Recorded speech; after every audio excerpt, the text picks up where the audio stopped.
Kita awal informasi pertama, pemirsa. Sidang tuntutan 3 hakim nonaktif Pengadilan Negeri Surabaya dalam kasus dugaan suap vonis bebas Gregorius Ronald Tanur ditunda. Sidang ditunda karena jaksa belum siap dengan tuntutannya.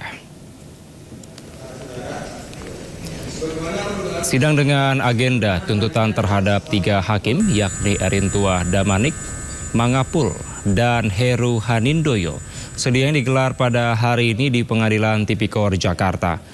Namun jaksa mengaku masih membutuhkan waktu untuk merapikan surat tuntutannya. Hakim pun mengabulkan permintaan jaksa untuk menunda sidang dan akan kembali digelar pada Selasa pekan depan 22 April. Bang Ilham mau keluar. Yuk Bang.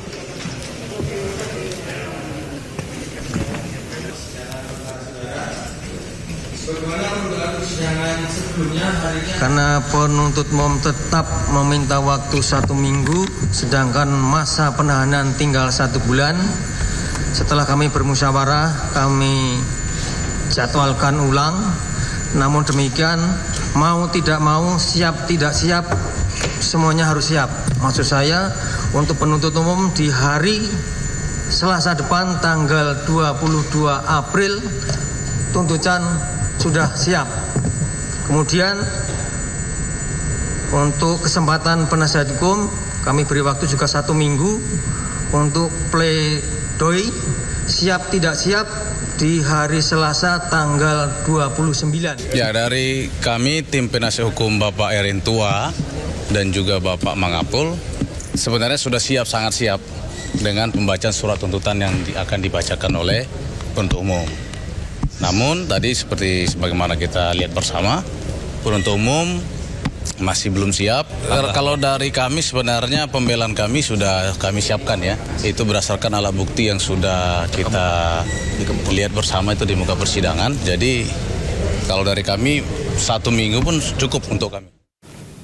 Pemirsa, nama Ronald Tanur kembali mencuat setelah terseret kasus dugaan suap kepada hakim untuk mendapatkan vonis bebas. 3 hakim PN Surabaya didakwa menerima suap dan gratifikasi sebesar 4,6 miliar rupiah dari ibu Ronald Tanur, Meriska Wijaya. Pasca vonis bebas Ronald Tanur, 3 hakim Pengadilan Negeri Surabaya duduk di kursi terdakwa. Mereka adalah Erintua Damanik yang merupakan hakim ketua, sementara Mangapul dan Heru Hanindoyo merupakan anggota majelis. Ketiganya didakwa sebagai penerima suap dan gratifikasi dalam vonis bebas Ronald Tanur dengan nilai 1 miliar rupiah dan 308.000 dolar Singapura dengan total sekitar 4,67 miliar rupiah. Total ada 6 orang yang ditetapkan sebagai tersangka atas kasus dugaan gratifikasi putusan bebas Ronald Tanur di PN Surabaya. Mereka adalah 3 majelis hakim yang memutus perkara mantan pejabat Mahkamah Agung Zaro Frikar, ibu serta pengacara Ronald Tanur. Dari penangkapan makelar kasus sekaligus mantan pejabat Mahkamah Agung Zaro Frikar, diduga ada pemufakatan jahat untuk menyuap majelis hakim kasasi perkara Ronald sebesar 5 miliar rupiah agar putusannya menguatkan vonis bebas majelis hakim PN Surabaya. Kasus bermula dari jeratan hukum untuk Ronald Tanur atas kematian kekasihnya Dini Sera Afrianti. Ibu Ronald Tanur, Meriska Wijaya, berupaya agar anaknya bebas. Ia pun meminta pengacara bernama Lisa Rahmat mengurus perkara tersebut. Lisa lalu menemui Zaro Frikar untuk mencarikan hakim PN Surabaya yang dapat menjatuhkan vonis bebas.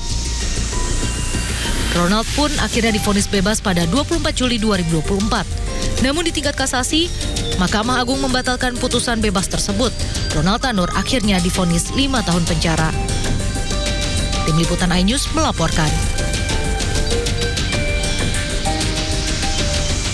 Pemirsa, 4 hakim dan 2 pengacara dan 1 panitera telah ditahan Kejaksaan Agung terkait perkara suap vonis lepas ekspor minyak sawit mentah di Pengadilan Negeri Jakarta Pusat. Kejaksaan Agung Republik Indonesia juga telah mengamankan barang bukti 7 unit mobil mewah 21 unit kendaraan roda 2, 7 unit sepeda, dan ratusan lembar mata uang asing atas kasus suap penanganan perkara ekspor CPO atau minyak goreng mentah. Dan berikut laporan rekan Jessica Winoto.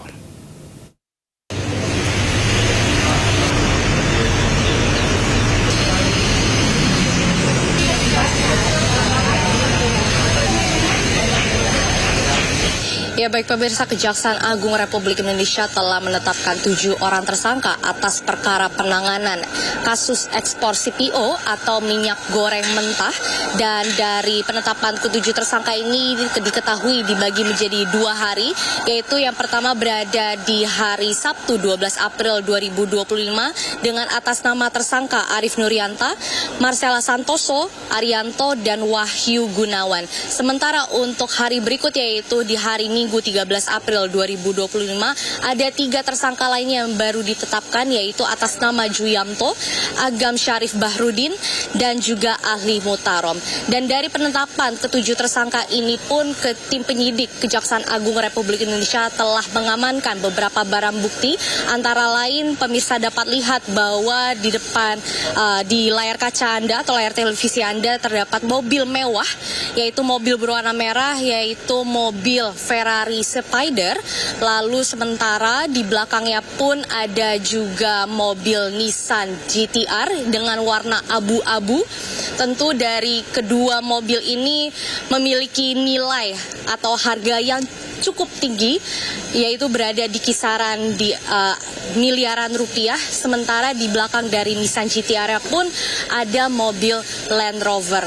Dan diketahui bahwa total mobil mewah yang diamankan yang diparkirkan di halaman Kejaksaan Agung Republik Indonesia ini ada 7 unit mobil mewah. Sementara dari 7 unit mobil mewah ini pun ada beberapa 21 unit motor atau kendaraan roda 2, dan sempat kami melihat bahwa tadi ada beberapa merek motor yang cukup besar dan cukup mewah dan mahal, yaitu ada Harley Davidson, BMW, Vespa, dan lain sebagainya. Sementara selain dari mobil mewah, motor kendaraan 2, lalu juga ada yang diamankan 7 unit sepeda. Dan dari seluruh barang bukti ini, tim penyidik Kejaksaan Agung Republik Indonesia telah mengamankan dari beberapa tempat, yaitu tepatnya dari 3 provinsi, yaitu Jepara Jawa Tengah, Sukabumi Jawa Barat, dan di Jakarta. Dan atas terkuaknya kasus suap kepada beberapa hakim, tentu ini menjadi tanda bahwa kasus jual beli vonis atau putusan masih sering terjadi di Indonesia. Dan informasinya bahwa para tersangka ini telah ditahan di Rutan Salemba cabang Kejagung. Dari Jakarta, Jessica Winoto, Muhammad Damar, iNews melaporkan. Pemirsa, 4 hakim yang terjerat suap kasus ekspor minyak goreng pernah menjadi sorotan publik saat menangani kasus-kasus besar. Mulai dari sidang kasus KM50, pembunuhan Brigadir Yosua, penyeraman penyidik KPK Novel Baswedan, hingga kasus yang menjerat petinggi FPI Rizik Syihab.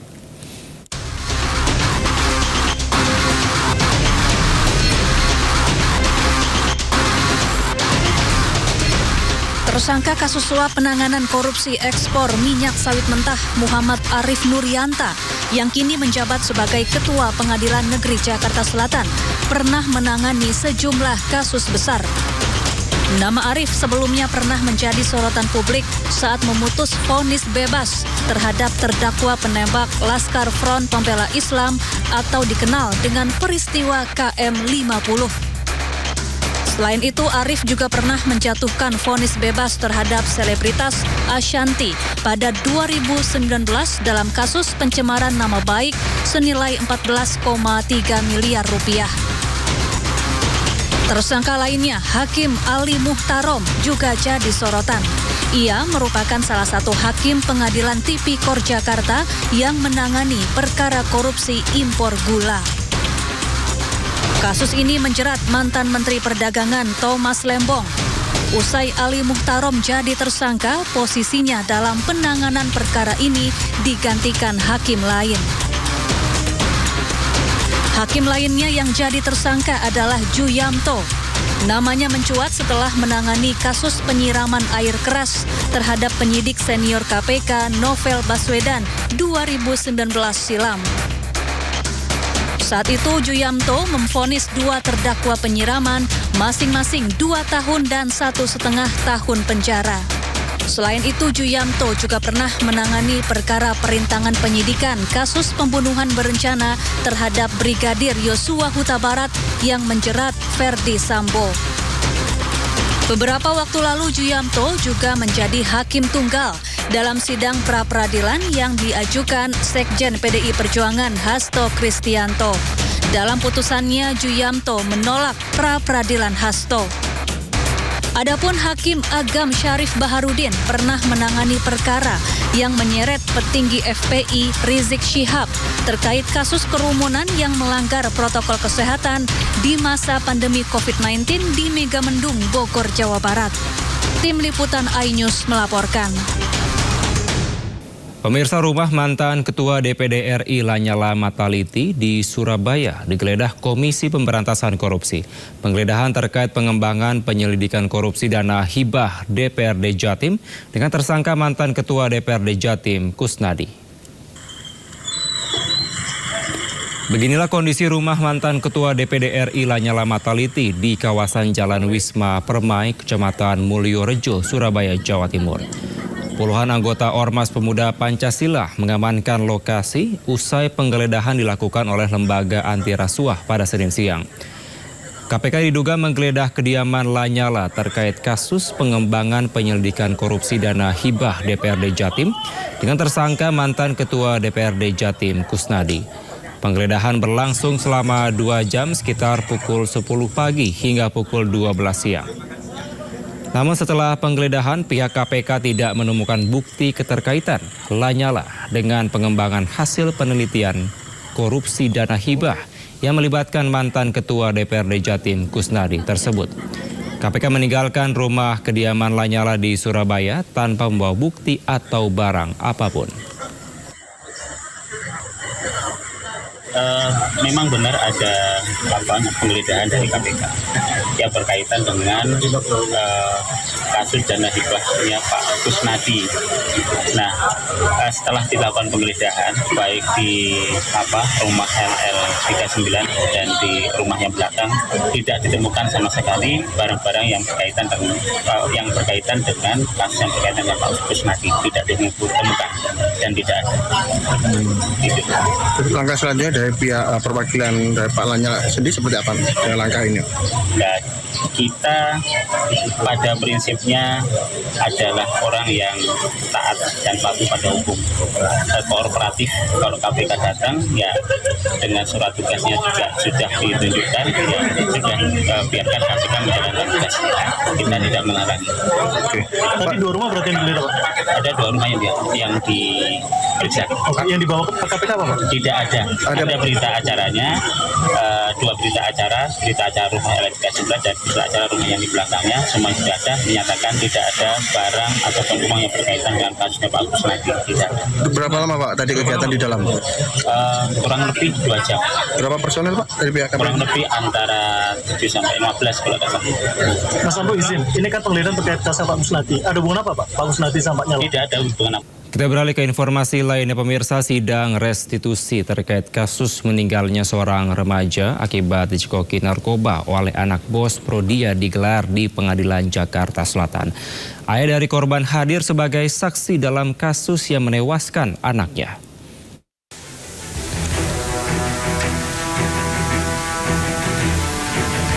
Sidang tertutup kasus anak bos Prodia digelar di Pengadilan Negeri Jakarta Selatan pada Senin 14 April. Dalam agenda sidang kali ini, Radiman, ayah korban, hadir sebagai saksi.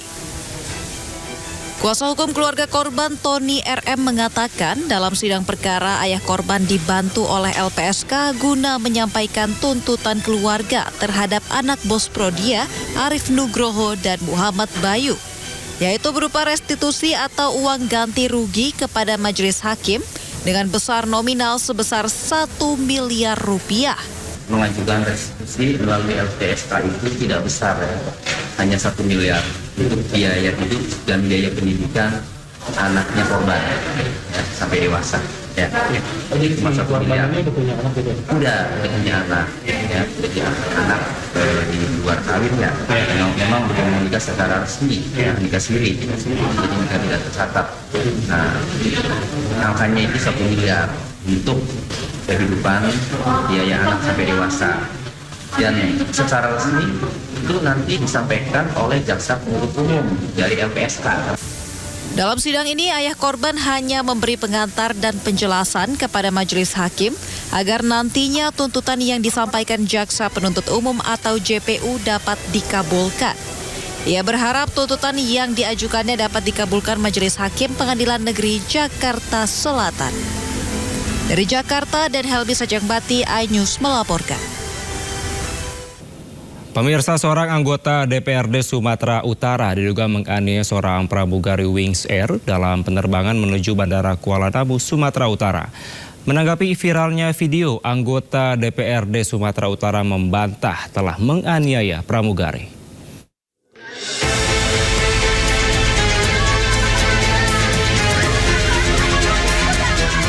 Seorang anggota DPRD Sumatera Utara diduga menganiaya seorang pramugari Wings Air dalam penerbangan pesawat dari Bandara Bhinneka Gunung Sitoli menuju Bandara Internasional Kuala Namu, Deli Serdang, Sumatera Utara.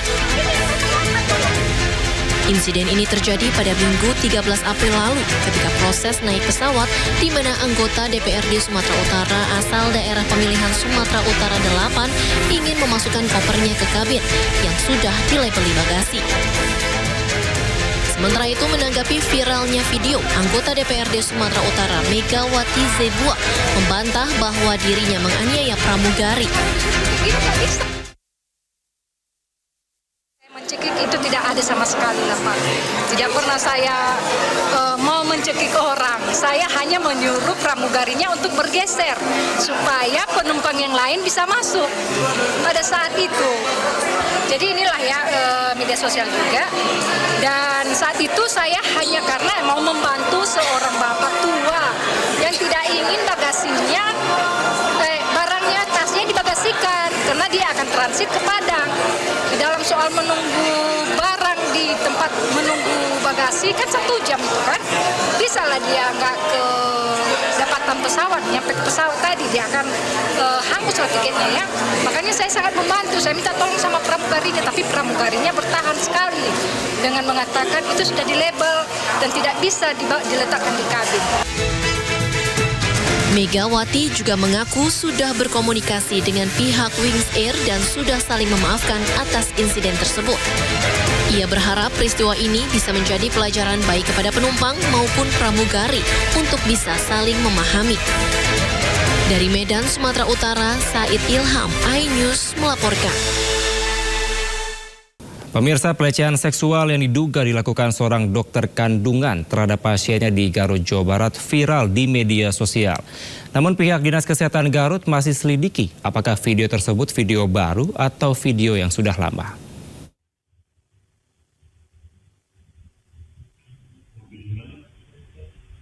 Video dugaan pencabulan yang dilakukan oknum dokter kandungan terhadap pasiennya beredar viral di Garut.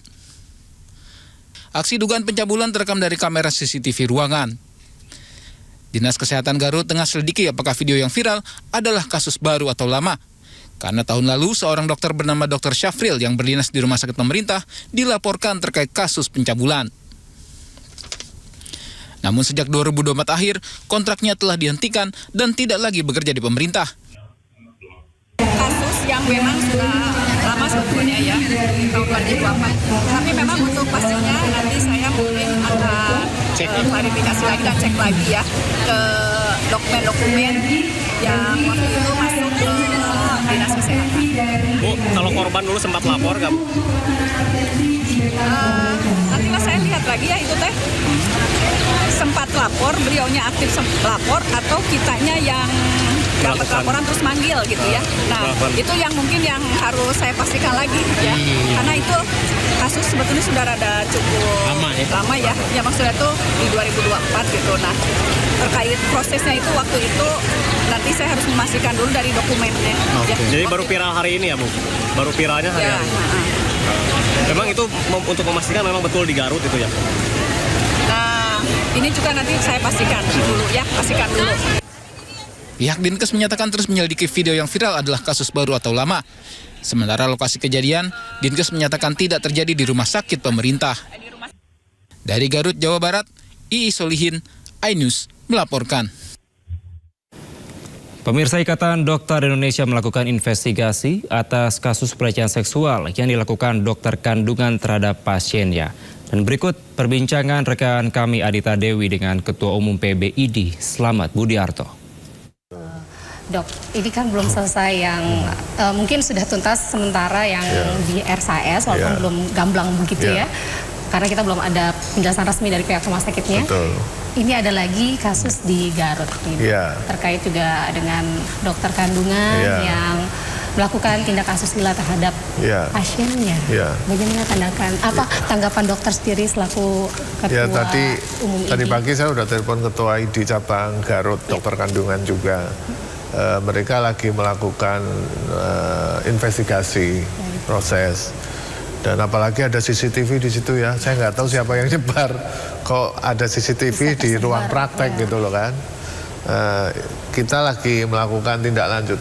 Karena itu berada di luar rumah sakit, ID punya kewenangan untuk ke situ.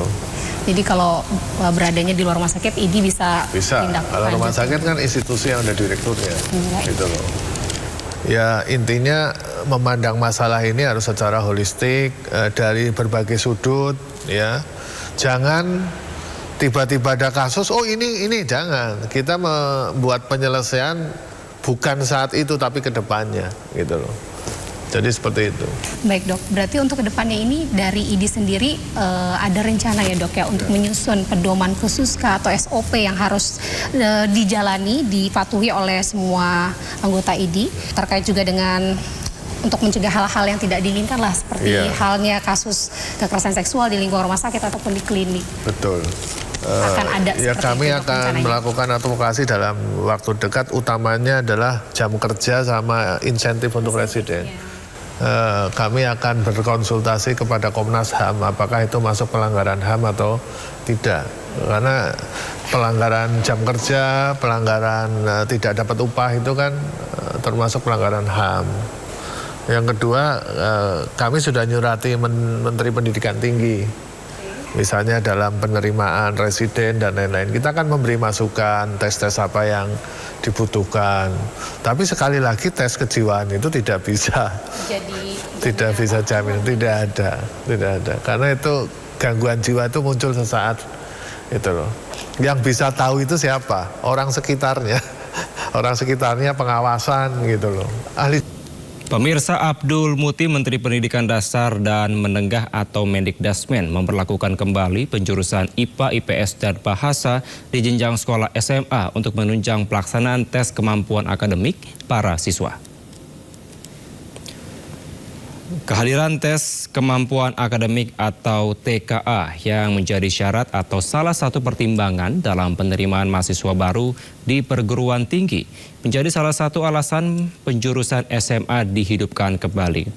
Sebelumnya kebijakan penjurusan IPA, IPS, dan Bahasa secara resmi sempat dihapus di tahun ajaran 2024-2025.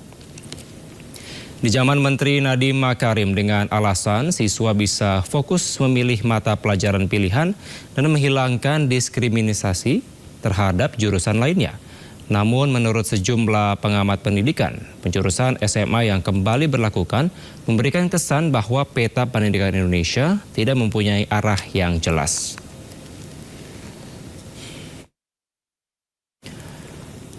Di tengah arus zaman yang terus berlari, sistem pendidikan di tanah air justru seolah masih mencari jati diri. Sistem penjurusan pada tingkat SMA yang telah lama mati rencananya akan dihidupkan kembali.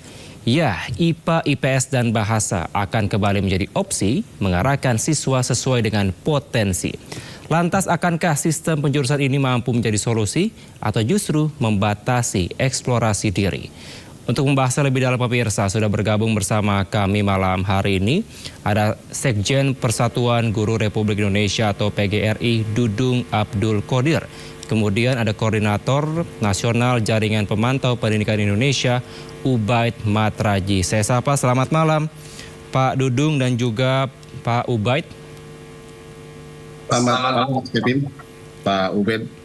Baik. Saya mau ke Pak Dudung terlebih dahulu. Bagaimana Anda dari PGRI melihat dari adanya rencana Kementerian Pendidikan ini akan menghidupkan kembali jurusan IPA, IPS, dan juga bahasa? Ya, terima kasih. Makasih, Kevin. Ya.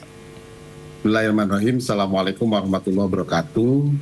PGRI sudah melakukan kajian dan diskusi bersama terkait merespon beberapa hari yang lalu Pak Menteri Pendidikan Dasar dan Menengah, Profesor Abdul Muti, terkait akan menghidupkan kembali penjurusan.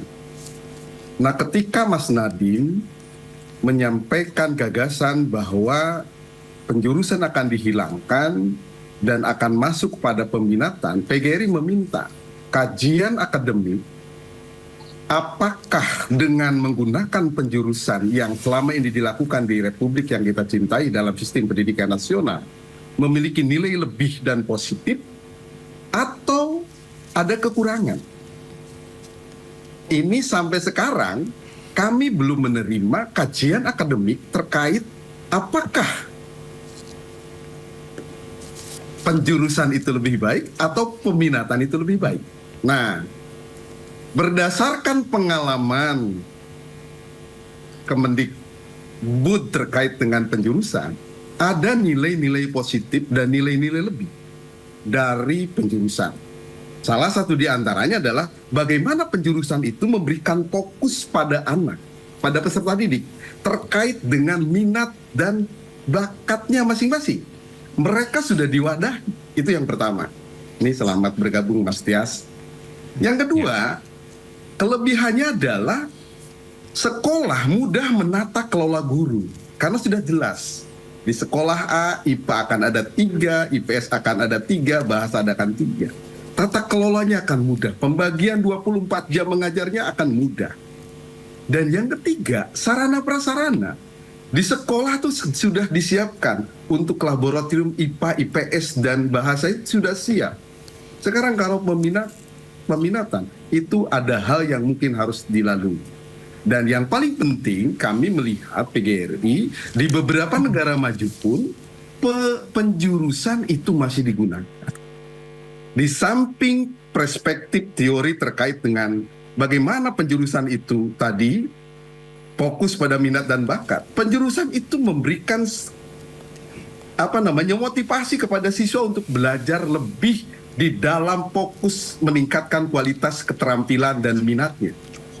Sehingga diharapkan menurut para ahli ini, diharapkan ketika peserta didik itu fokus pada minat dan keahlian yang dimiliki oleh peserta didik, dia nanti di tingkat perguruan tinggi akan mampu melampaui harapan yang disiapkan, yakni peserta didik disiapkan untuk mempersiapkan di jenjang pendidikan yang lebih tinggi. Itu pandangan-pandangan real, walaupun tentunya di penjurusan ada kelemahan, tetapi kelemahan itu bisa ditutupi dengan bagaimana sosialisasi dan bagaimana pencerahan dari para guru dan tim di sekolah tersebut. Itu Mas. Baik, Pak Dudung, saya mau konfirmasi ulang. Berarti sampai dengan saat ini belum ada kajian ke PGRI apakah penjurusan IPA atau IPS dan bahasa ada atau tidaknya, yang mana yang lebih baik belum ada sampai saat ini? Singkat saja. Sebetulnya di beberapa jurnal sudah ada yang menyampaikan bahwa penjurusan, tadi saya juga membaca dari beberapa jurnal, bahwa dengan penjurusan itu tadi, fokus anak di dalam mengembangkan keahlian, keterampilan melalui minat dan bakatnya itu lebih terarah. Walaupun sekali lagi keterbatasan sekolah dalam penjurusan itu pasti ada. Itu kelemahannya Mas. Tinggal mari kita perbaiki kelemahan itu. Di sini ada Mas Tias, nanti mungkin ada pikiran-pikiran yang out of the box gitu. Makasih Mas. Baik. Saya mau ke Pak Ubaid. Pak Ubaid, gimana menanggapi adanya rencana dikembalikannya penjurusan IPA, IPS, dan bahasa? Iya, jadi kebijakan dikembalikannya penjurusan IPA, IPS, dan bahasa ini sangat mengagetkan banyak pihak ya, karena memang penghapusan jurusan ini belum selesai di lapangan seperti apa, kemudian tiba-tiba kemudian dihidupkan kembali ya. Ini bagi guru ini sangat membingungkan, bagi sekolah juga sangat membingungkan, apalagi peserta didik juga sangat membingungkan ya, karena benar kenapa kebijakan pendidikan ini gampang sekali gonta-ganti, gampang sekali berubah gitu ya. Padahal kita sudah tahu kualitas pendidikan di Indonesia mulai dari jenjang pendidikan dasar sampai pendidikan tinggi itu masih buruk sekali dibanding dengan negara-negara tetangga kita se-Asia Tenggara, apalagi dibanding negara-negara di dunia. Kita ini kualitasnya masih sangat buruk ya itu. Nah, salah satu kenapa kualitas pendidikan kita ini jalan di tempat, bahkan merosot ya karena kita nggak punya arah peta jalan pendidikan kita itu seperti apa gitu, sehingga ada presiden baru punya peta baru, ada menteri baru ada peta baru, yang kita nggak punya peta arah pendidikan kita jangka panjang seperti apa, lalu strategi mencapai tujuan itu apa dan sebagainya gitu. Sehingga setiap presiden, setiap menteri punya imajinasi sendiri-sendiri tentang bagaimana meningkatkan kualitas pendidikan ya. Kita tahu misalnya era sebelumnya itu pemerintah juga merilis peta jalan, tapi kemudian setelah berganti presiden kemudian Bappenas juga merilis peta jalan baru lagi. Nah, kalau kita lihat peta jalan yang dibikin oleh pemerintah, baik oleh dulu Kemendikbud, kemudian belakangan ada versi Bappenas, kemudian Kemendikdasmen bahkan belum pernah merilis. Nah, saya pikir ada banyak versi peta jalan yang sebenarnya satu sama lain itu nggak jelas arahnya mau kemana, sehingga strategi di bawah juga sangat membingungkan. Soal menghidupkan kembali jurusan yang periode lalu ditiadakan, sebenarnya di lapangan tidak ada terjadi perubahan apa-apa. Ketika era Menteri Mas Nadiem penjurusan IPA, IPS dan Bahasa dibubarkan, itu kan penjurusan dibubarkan, diganti dengan peminatan, ya. Nah, di bawah itu apa bedanya penjurusan sama peminatan? Ya sama saja, nggak ada bedanya di lapangan itu ya. Baik. Dulu penjurusan diganti dengan peminatan, sekarang penjurusan lagi, hampir nggak ada beda. Secara substansial nggak ada bedanya. Baik. Cuma yang yang saya garis bawahi adalah mau ada peminatan, mau penjurusan ya, tapi nyatanya tidak berdampak sama sekali terhadap peningkatan kualitas pendidikan. Baik Pak Ubaid, mau ada penjurusan atau tidak ada yang berubah di bawahnya. Pak Ubaid, Pak Dudung sudah bergabung juga bersama kita di sini. Ada Pak Darmaning Tias, pengamat pendidikan. Pak Darmaning Tias, Anda melihat bagaimana rencana pemerintah akan kembali memperlakukan penjurusan IPA, IPS, dan Bahasa. Akankah efektif atau seperti apa tanggapan Anda, Pak Dharma? Baik, selamat malam Kang Dudung, Ubay dan semuanya. Saya kira penjelasan Ubay yang terakhir itu sudah jelas bahwa sesungguhnya saat ini itu ya penjurusan. Hanya istilahnya saja yang berbeda. Jadi memang di lapangan itu yang terjadi penjurusan. Karena apa? Karena pilihan-pilihan yang diambil oleh murid itu tidak secara otomatis dapat diakomodasi oleh sekolah karena keterbatasan prasarana dan sarana serta guru. Akhirnya sekolah itu membuat paket-paket pilihan. Paket pilihan yang dominan ke IPA, paket pilihan yang dominan ke IPS, paket pilihan yang dominan ke bahasa. Jadi sebetulnya nggak ada bedanya gitu loh. Cuma dibungkus dengan bungkus baru, yaitu pilihan, nggak ada penjurusan. Tapi sesungguhnya itu yang terjadi di lapangan. Kang Dudung sebagai Sekjen PGRI pasti tahulah keluhan teman-teman guru bagaimana itu yang terjadi ya sebetulnya adalah penjurusan gitu. Jadi sebetulnya kalau kita runut ke belakang ya, sejak tahun 50 ketika nama SMA itu dipakai, itu sebetulnya sudah ada penjurusan. Pada saat itu dipakai 3 nama, SMA A itu untuk bahasa, SMA B itu untuk ilmu pasti, SMA C itu untuk sosial. Baru kemudian berganti-ganti menteri, berganti-ganti kurikulum, jurusan itu tetap pakai gitu. Nah, itu membuktikan apa? Membuktikan bahwa pengelompokan rumpun ilmu ini diperlukan terutama saat masuk ke pendidikan, ke perguruan tinggi gitu, supaya memperjelas murid itu lebih fokus gitu.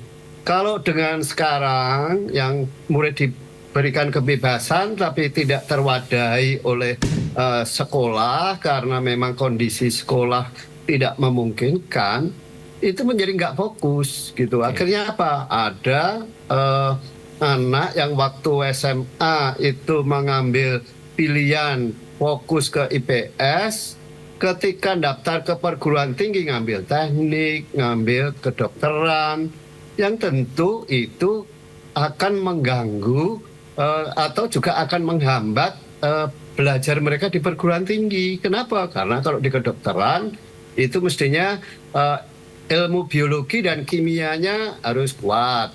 Kalau di teknik, fisika, matematikanya harus kuat. Tetapi dia waktu sekolah SMA ngambil pilihannya itu lebih kuat di IPS gitu. Nah, ini kan sebetulnya perguruan tingginya juga rugi karena dia memperoleh input dari murid yang tidak mengenal rumpun ilmunya gitu loh. Jadi sebetulnya seperti yang disampaikan Kang Dudung tadi, dengan adanya penjurusan itu lebih memberikan mempermudah tata kelola di sekolah. Karena tahu misalnya dalam satu tahun baru itu misalnya satu SMA menerima 5 kelas misalnya, sudah bisa dipetakan akan IPA-nya berapa, IPS-nya berapa, kalau ada bahasa ya mungkin bahasanya. Jadi kebutuhan gurunya itu bisa terprediksi, kebutuhan ruangnya itu terprediksi. Tetapi kalau pilihan bebas, kita nggak tahu. Sekolah itu susah akan mengatur jadwal pembelajarannya itu. Mengatur ruangnya, mengatur jadwal gurunya, dan sebagainya. Jadi memang secara konseptual itu ideal. Kita yang tahu pendidikan tidak menolak, tetapi dalam implementasinya di lapangan itu yang menjadi problem gitu. Jadi sebetulnya yang sekarang ini pun sebetulnya ya kalau mau jujur itu adalah pilihan semu gitu loh. Karena apa? Prakteknya adalah penjurusan dengan paket-paket pilihan tadi gitu. Siapa yang menentukan paket pilihannya? Itu sekolah didasarkan pada keberadaan sumber daya yang ada, terutama guru dan ruang sekolah gitu. Itu sebetulnya. Dan ini juga ketika tes perguruan tinggi, dan nanti kan juga akan ada tes kemampuan akademik ya. Itu nanti juga akan lebih inline gitu kalau ada penjurusan. Sebetulnya itu. Jadi kalau kita kembali ke belakang dari tahun 50 sampai 2001 kan penjurusan, berarti menteri-menteri sebelumnya itu memandang bahwa ini lebih cocok untuk diterapkan di Indonesia. Baik Pak Dharma. Saya mau ke Pak Ubaid. Pak Ubaid, apakah Anda setuju misalkan bahwa memang kalau seperti dikatakan tadi oleh Pak Dharma bahwa memang nampaknya ini hanya pilihan semu kalau menggunakan kata Pak Dharma dengan adanya kebebasan karena ada kurikulum merdeka. Apakah memang dikatakan untuk pendidikan yang saat ini tidak bisa memberikan yang terbaik bagi para siswa-siswa untuk bisa menuju ke perguruan tinggi karena memang tidak ada penjurusan? Iya, jadi memang kalau penjelasan tadi saya kan jelas ya bahwa sebenarnya istilah saja ini kan. Ada penjurusan sekarang balikan istilah kemarin, sebelumnya adalah peminatan, sebelumnya dengan istilah penjurusan. Sebenarnya kan ini soal istilah-istilah saja, bahwa di lapangan itu soal teknisnya itu ya bagaimana anak bisa fokus sesuai dengan minatnya gitu kan. Nah ini peminatannya diistilahkan dengan jurusan gitu. Nah poin saya baik yang dikatakan oleh Pak Dudung dan juga di Darmaning Tias tadi itu kan, bahwa sebenarnya kita punya problem serius soal kualitas ya sekolah di jenjang menengah kita ini, yang kemudian ini berlanjut di jenjang pendidikan tinggi gitu kan. Apa yang dikatakan oleh Ki Darmaning Tias tadi soal anak-anak yang dari fokus peminatan IPS kemudian ke perguruan tingginya ke IPA dan seterusnya gitu ya. Jadi kalau berdasarkan tes kompetensi akademik atau tes masuk perguruan tinggi, itu mungkin yang benar-benar bisa sesuai dengan kemampuan itu adalah yang jalur prestasi ataupun yang tes benar-benar tes. Tetapi yang terjadi hari ini di dunia pendidikan tinggi kita, yang bisa masuk kuliah adalah yang mampu bayar. Itu kita buka-bukaan semacam itu aja gitu. Sehingga biaya masuk kuliah, misalnya ada jalur mandiri, ya kan, kemudian fakultas-fakultas yang menjadi rebutan, itu sudah nggak mikir lagi soal kompetensi akademik, tidak mikir lagi soal prestasi, tapi wani bayar piro, bayar berapa, gede-gedean bayar. Itu yang terjadi di masyarakat, tidak usah kita tutup-tutupi gitu kan.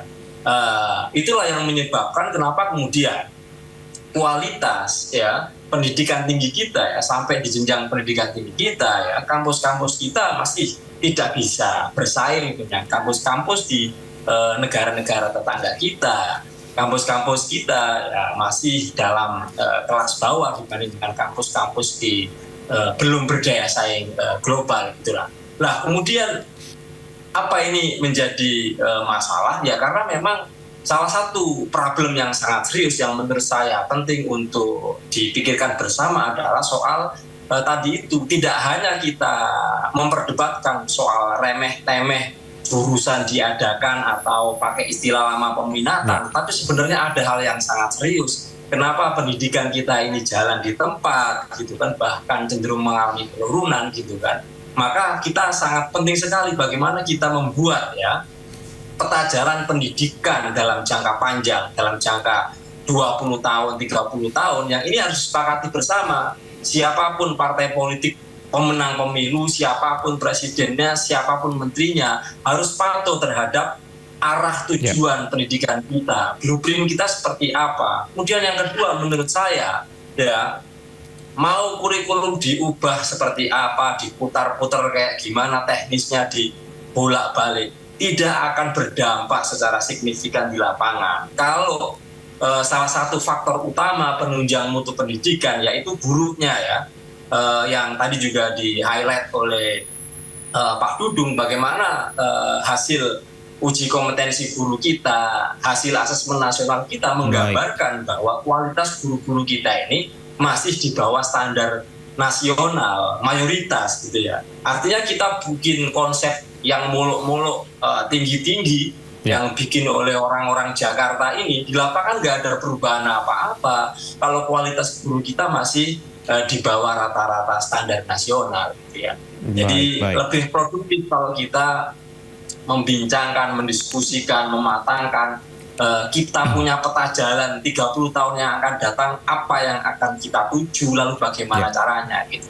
Sehingga menteri yang satu berganti dengan menteri yang lain itu meneruskan ya milestone yang sudah dicapai, meneruskan milestone berikutnya, tidak kemudian maju mundur, bolak-balik perdebatan soal teknis yang itu sama sekali tidak berdampak secara signifikan. Baik. Saya mau ke Pak Dudung. Pak Dudung, nanti untuk penjurusan kembali IPA, IPS dan juga bahasa, nanti apakah ada tes kemampuan akademik juga untuk bisa sesuai dengan penjurusan atau seperti apa mekanismenya Pak Dudung? Sebetulnya Mas Kevin, siswa ketika masuk ke jenjang berikutnya itu kan ada rapot dari SMA atau tes kemampuan dari SMP. Dari situ kita bisa memetakan, dan disitulah nanti akan memerankan fungsi dari guru konseling, guru BK, untuk bagaimana menjelaskan dan mencerahkan kepada para siswa pemilihan ataupun penjurusan itu sesuai dengan minat bakat siswa serta keahlian siswa. Baik. Ini sepakat dengan Mas Tias terkait dengan fokus di dalam dia memiliki sebuah peminatan, dia memiliki sebuah bakat, dia memiliki sebuah keahlian sehingga dia masuk perguruan tinggi itu memberikan nilai. Tapi sedikit saya akan mengomentari yang Pak Ubed, bahwa saya sepakat dengan apa yang disampaikan Mas Ubed, bahwa kuncinya apapun bentuknya adalah 3 hal, Mas. Pertama adalah transformasi penguatan sistemik, transformasi penguatan SDM, dan transformasi penguatan struktural dan pemanfaatan teknologi informasi. Mungkin penjabarannya nanti kita akan diskusikan, Mas Ubed. Baik, saya mau ke Pak Dharma. Pak Dharma, ini kan anak-anak terkait dengan tadi disampaikan Pak Dudung terkait dengan adanya sesuai dengan bakat dan minatnya atau sesuai dengan nilai raportnya. Tapi bagaimana Anda melihat bahwa ada perubahan dari anak itu sendiri untuk bisa mungkin pada tahun ini bakatnya ini, tapi ternyata di tahun berikutnya minatnya, bakatnya mungkin juga berbeda. Seperti apa Anda melihatnya? Begini, pertama soal jumlah jurusan ya, belum tentu 3. Kalau misalnya kan pengalaman sekarang ini orang yang sekolah yang mengembangkan bahasa kan sedikit.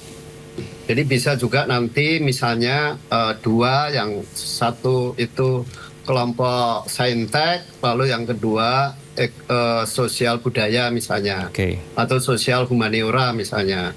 Nah, yang bahasa itu mungkin bisa masuk ke dalam kelompok sosial humaniora misalnya nih ya. Lalu bagaimana kalau nanti pertama mungkin minat di saintek, tapi ternyata kemampuannya kurang, dia bisa pindah ke sosial humaniora misalnya. Dan mungkin juga kan kita juga melihat persoalan di SMK ya. Di SMK itu kan mayoritas itu kualitasnya rendah. Mungkin nanti dipadukan dengan pembelajaran di SMK. Jadi yang mungkin minatnya kurang di akademik, nanti ditambahi dengan materi-materi keterampilan misalnya. Itu sangat mungkin gitu, karena seperti di Jepang kan penjurusannya itu ada yang ke saintek, ada juga yang ke arah keterampilan. Itu bisa saja, itu soal penjurusan. Dan terkait dengan kalau minatnya berubah bagaimana, itu sebabnya bisa juga nanti, ini kalau pengalaman saya sekolah dulu ya, sampai tahun 80-an itu saya kira penjurusan itu dilakukan pada semester 2 di kelas 1. Jadi 1 semester awal itu adalah pengenalan murid terhadap semua mata pelajaran di SMA.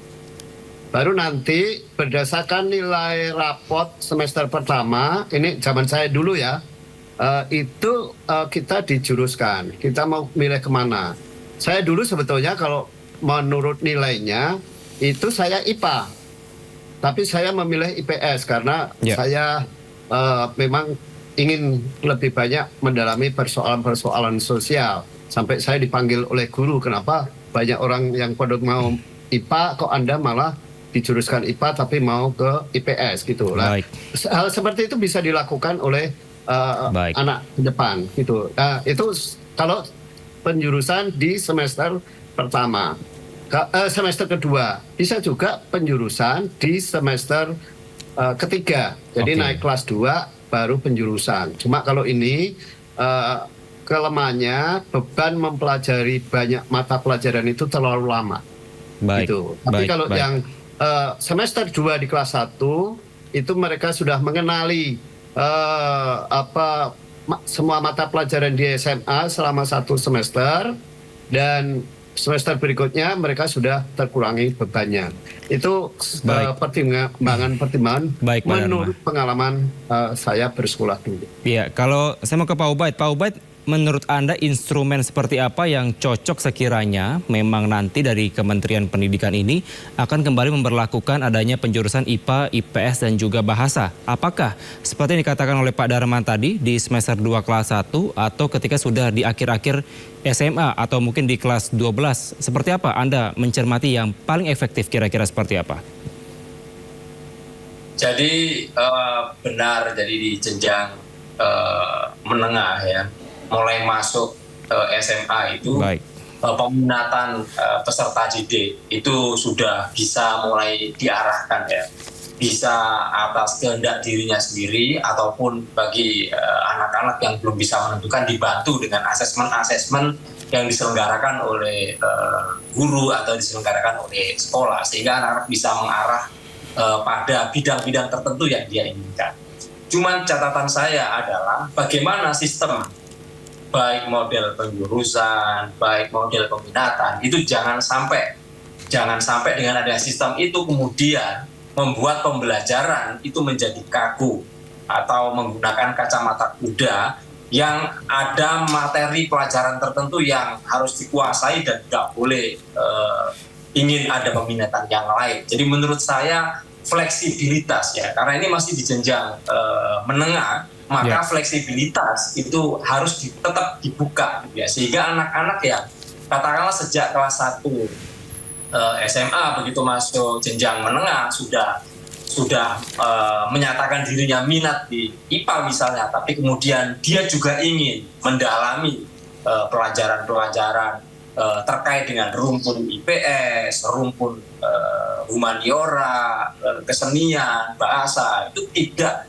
menutup kemungkinan mereka untuk bisa juga mempelajari hal-hal yang itu gitu. Jadi akan menjadi masalah kalau peminatan maupun penjurusan ini itu hanya untuk membataskan anak untuk belajar disiplin mata pelajaran tertentu.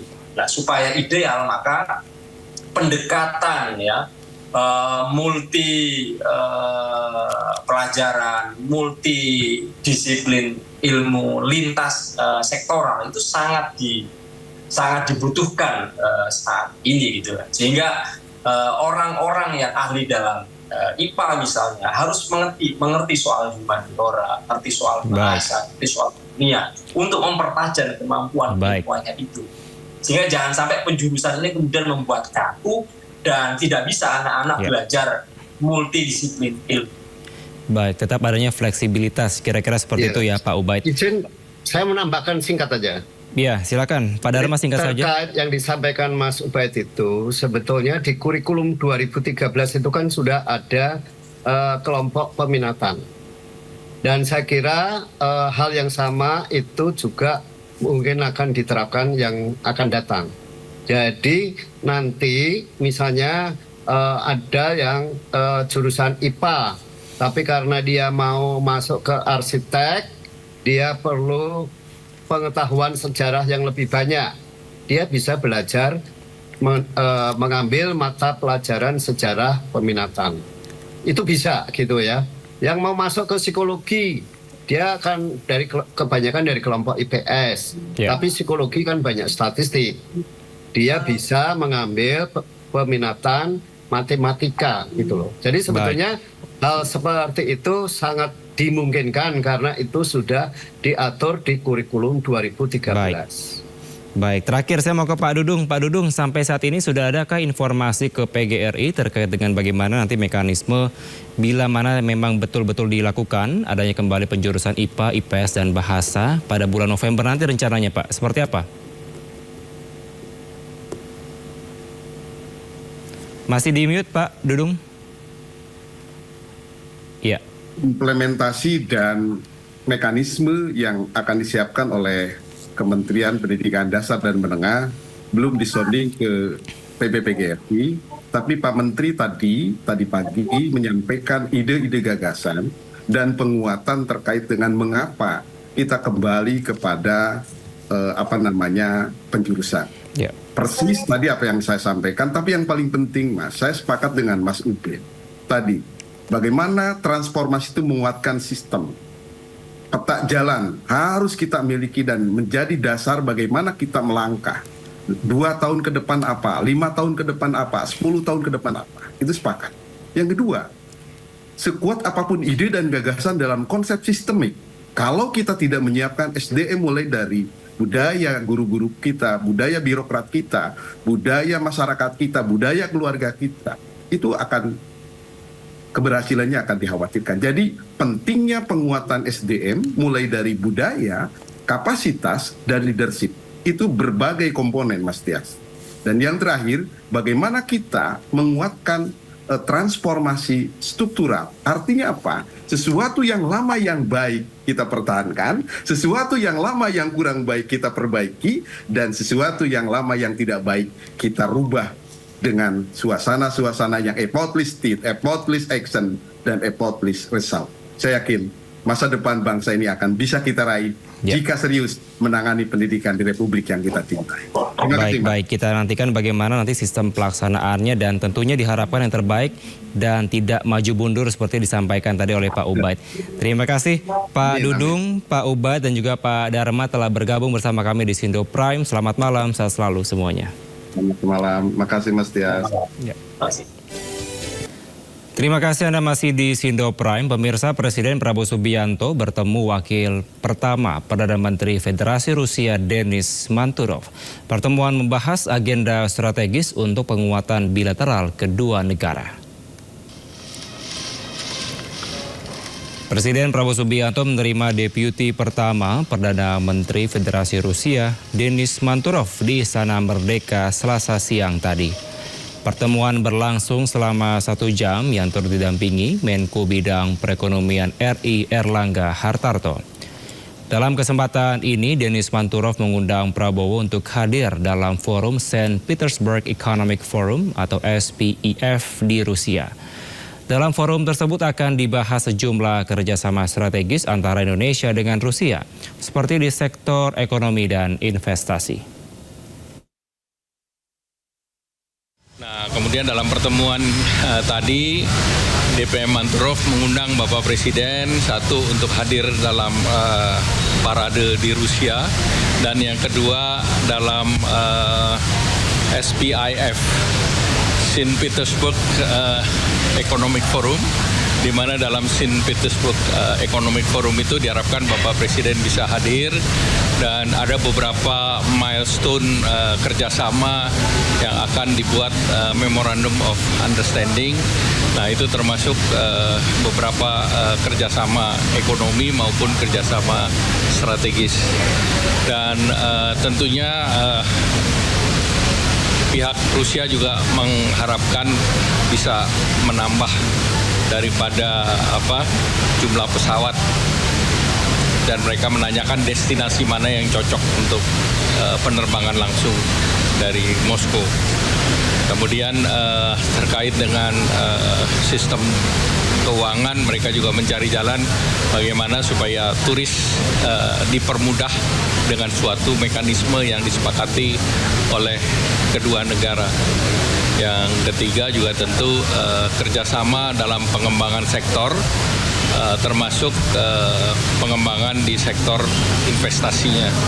Dan tadi juga dibahas terkait dengan Eurasia Free Trade Agreement, di mana diharapkan pada saat Bapak Presiden ke St. Petersburg, seluruh materi di dalam pembahasan Eurasia ini bisa Sebelumnya, Presiden Prabowo Subianto menyelesaikan lawatannya dari 5 negara di kawasan Timur Tengah dan Turki. Prabowo tiba di tanah air pagi tadi. Prabowo tiba di Halim Perdana Kusuma pada pukul 7.30 waktu Indonesia Barat. Kedatangan Presiden disambut Wakil Presiden Gibran Rakabuming Raka, Menteri Koordinator Bidang Politik dan Keamanan Budi Gunawan, Menteri Sekretaris Negara Prasetyo Hadi, Panglima TNI Jenderal Agus Subianto, dan Kapolri Jenderal Listio Sigit Prabowo. Presiden berkunjung ke 5 negara yakni Uni Emirat Arab, Turki, Mesir, Qatar, dan Yordania. Presiden menemui masing-masing kepala negara serta membahas peningkatan hubungan kerjasama antar negara dan kondisi geopolitik dan ekonomi global.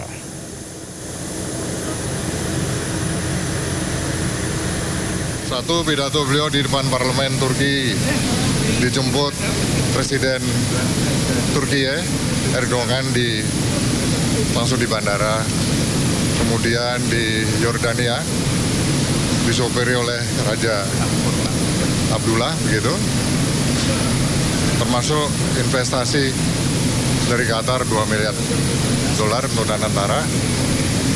Dari Uni Emirat Arab juga akan memasukkan investasi kita. Terakhir kerjasama dengan Mesir itu sangat membangkitkan semangat belajar mahasiswa kita di Mesir. Jumlahnya sangat. Presiden Prabowo Subianto mengakhiri lawatan ke negara Timur Tengah dan Turki. Sejumlah kesepakatan dihasilkan termasuk rencana investasi sebesar 2 miliar dolar dari Qatar untuk Danantara.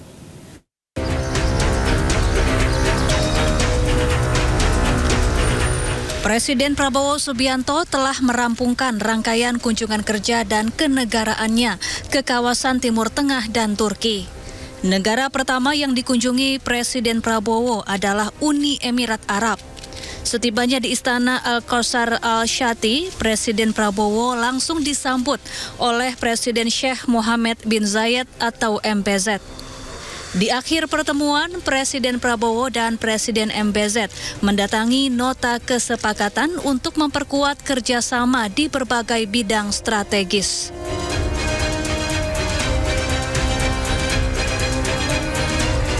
Turki menjadi negara kedua yang dikunjungi Presiden Prabowo dalam lawatannya. Setibanya di Bandara Internasional Esenboga, Prabowo langsung disambut pelukan hangat Presiden Turki Recep Tayyip Erdogan. Pertemuan Presiden Prabowo dan Presiden Erdogan melahirkan 3 kerjasama, mencakup bidang energi hingga kebudayaan. Kedua kepala negara juga sepakat dalam menjaga stabilitas dan perdamaian dunia. Usai ke Turki, Presiden Prabowo berkunjung ke Mesir. Prabowo tiba di Istana Al-Ittihadiyah Kairo dengan sambutan pasukan baris berbaris dan Presiden Mesir Abdel Fattah el-Sisi. Pertemuan kedua pemimpin negara ini membahas sejumlah isu strategis dan geopolitik di kawasan Timur Tengah.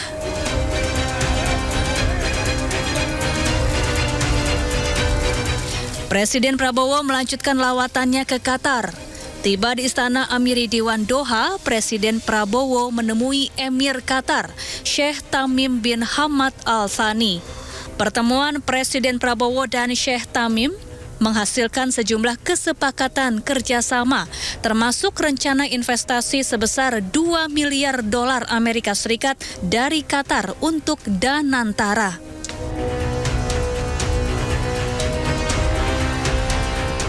Tiba di Bandar Udara Militer Marka, Presiden Prabowo disambut hangat Raja Yordania Abdullah II bin Al-Husain.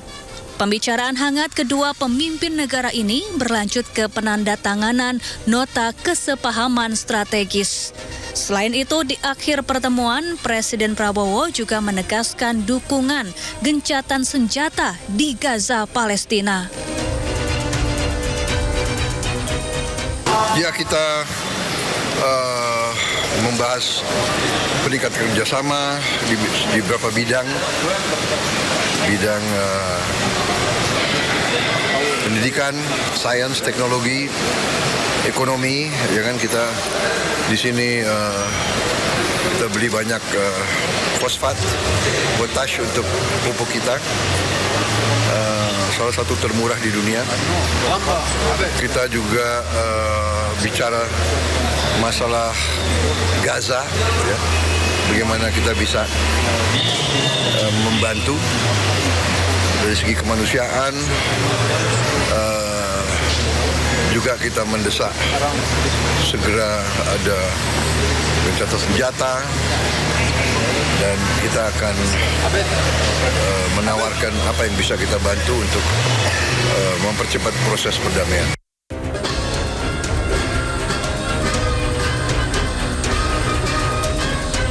Yordania merupakan negara terakhir dalam rangkaian lawatan Presiden Prabowo ke negara Timur Tengah dan Turki. Presiden Prabowo pergi meninggalkan Yordania dengan upacara militer dan dilepas oleh Pangeran Ghazi bin Muhammad. Tim Liputan iNews melaporkan.